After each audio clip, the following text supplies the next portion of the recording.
Welcome, Dr. James Beckett, Sports Card Insights, here with Ryan Stuczynski, GemRate. Probably better to call this an interview. I get his GemRate information. He sends out an email occasionally, and I'm on his list.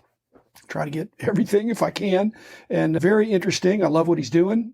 He's giving it for free, so be sure to sign up. But again, thanks sponsors, Topps, Panini, and Upper Deck, Heritage Auctions, Huggins Scott Auctions, Mike Stadium Sports Cards, Burbank Sports Cards, ComC.com, and Beckett Media, Beckett Grading, Beckett Authentication. Enjoyed the time with Ryan, and I hope you do too. Are you a techie guy, or what's your background? Finance for 8 years on Wall Street. And then I moved into startups the last 10 years. As a part of that, I do a lot more technical work for a number of reasons, partially just to deal with data in a more scalable fashion, but also I've always wanted to build.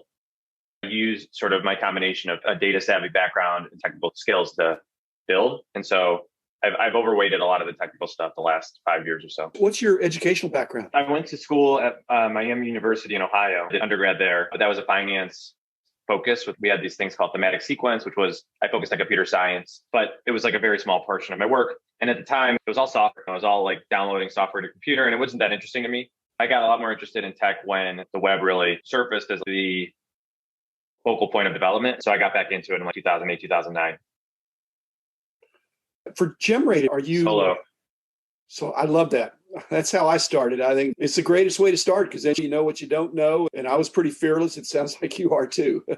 Yeah, thank you. Yeah, it's fun when you're building for a problem that you have yourself. You start off obviously very passionate about it, which is super important. And then I just try to translate what I'm interested in and what might be broadly interesting. And so that's where GemRate emerged. I was getting tired of just like copying and pasting pop reports all over the place. And I just said, I need something that's a little bit more accessible, a little bit more flexible. So that's the impetus for building it in the fashion that I did.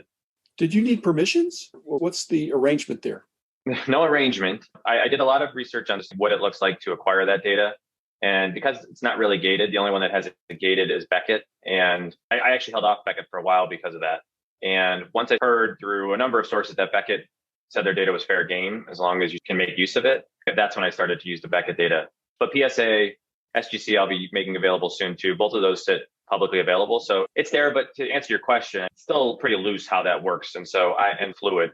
Do they perceive that it's a fair use thing? I think so. I mean, in your defense, if they even attacked you, but to what extent are you making it commercially available? Because I'm just curious what your business model was. Yeah, right now I'm not monetizing it at all. There's a world where I could sell this data in sort of an API fashion and do B2B arrangements with a lot of the tooling. If I were to ever pursue that, I definitely would have to be on the same page with all these companies, though, just from a SLA standpoint, but also probably would have to be some sort of revenue share agreement in place. I haven't really pursued that because it's a little bit of a short-lived opportunity unless I actually go that route with them. And I'm still trying to figure out exactly how to time that and how to approach that. I think it would be beneficial. You think it's a short-lived opportunity because they're going to do it themselves or what? Yes, I think they could. I don't know if they'll do it to the degree that I want to, though. And so I think it's to their benefit to work with me. I think that is one of the things I'm going to try to make clear over the next 6 to 12 months. But yeah, I think it's hard for them to bring it to market in a way that could service a different use case. Third party evaluating the other third parties. I like that. Yeah, I want to work with them. And ultimately, I'm working with their data. It's also partially why I think it's important that at some point I bring proprietary data to the market. But for now, the value add is improving on what exists and then also making it a comprehensive experience. So you're not having to jump around and you can zoom out and see the whole world. So, well, you're still doing counting stats more so than inferential stats. There's a little bit of inferential, but it's mainly just here's the top 10 or whatever. Totally. Yeah.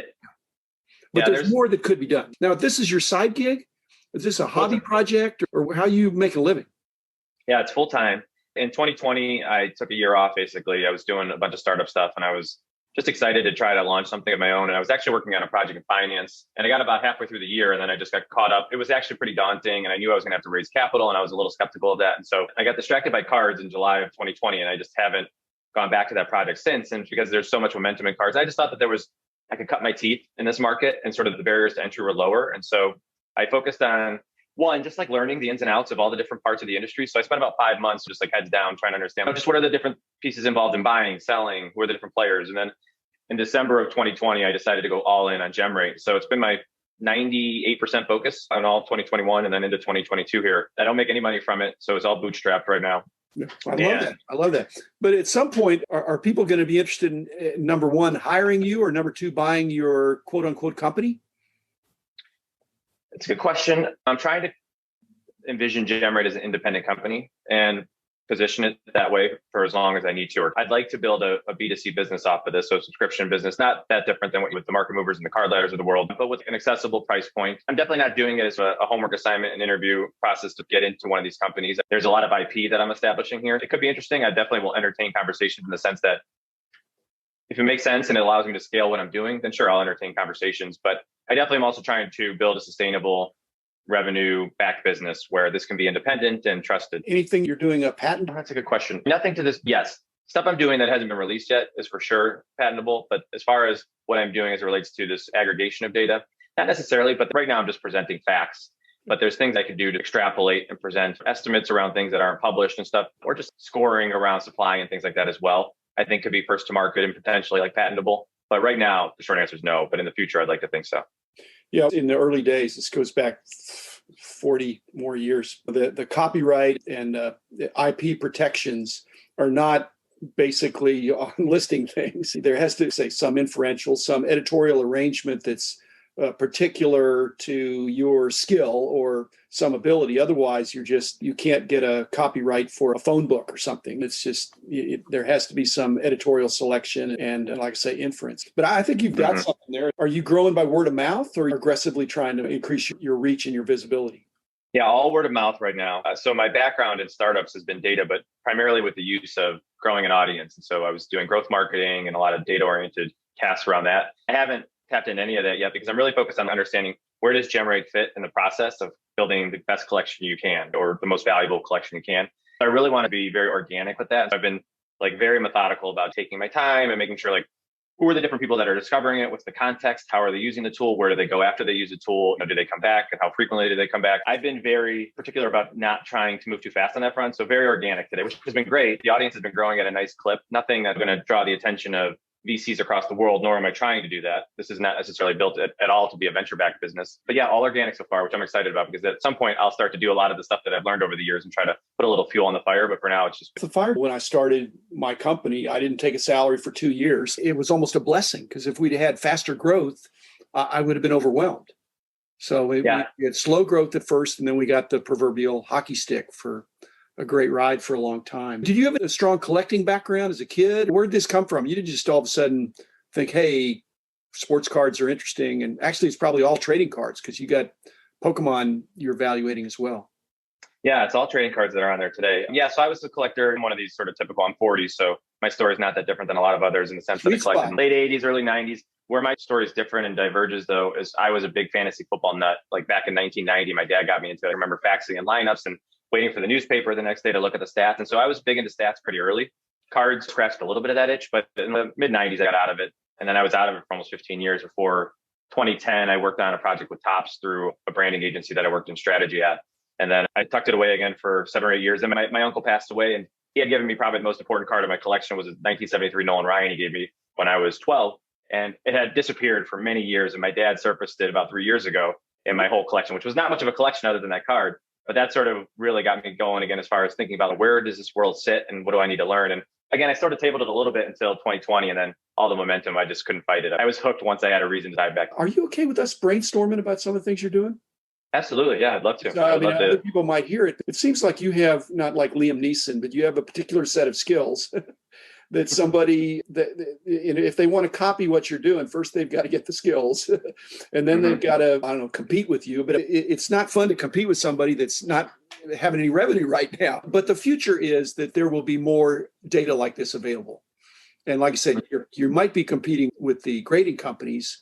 On the other hand, having a third party doing it is better, I think, for them. And I hope my own company would see that because it's not that the numbers would be suspect, but it's just still better just to have somebody. And if you're just taking it straight from their historical, you're just scraping. Are you scraping or are they sending you stuff? Scraping. Yeah, scraping.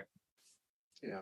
But I agree on that point that you just made too. I've thought about this a lot and I've already gotten the feedback from the grading companies to some degree of, hey, people don't visit our site, but that's less potential for them to submit. And I said, well, I think that's pretty short-sighted. I actually think what you want to do is you want to build a good ecosystem around your data and that will surface the hobby in a number of ways. And let's say everybody does this and the data nets out that no grading company is better than the other, but people will at least feel better about the decisions they're making because they'll have data behind it to drive it. And so I feel like net, it'll be a positive if this data exists. So I'd like to think that they'll want to work with me on that front. But yeah, that remains to be seen. I think people are pretty open to it, but because this is so new and I haven't been totally clear about the roadmap, I think there's rightfully so some skepticism about what that means. Again, until you start trying to get some revenue, nobody's going to want to imitate you. But if you show them the way to do it, that's my point.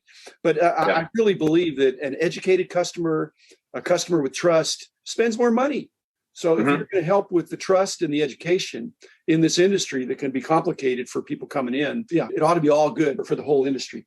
Okay, are you extrapolating to get PSA's grading revenue? And does that include the final value fees, or is that based on just the initial submission fees?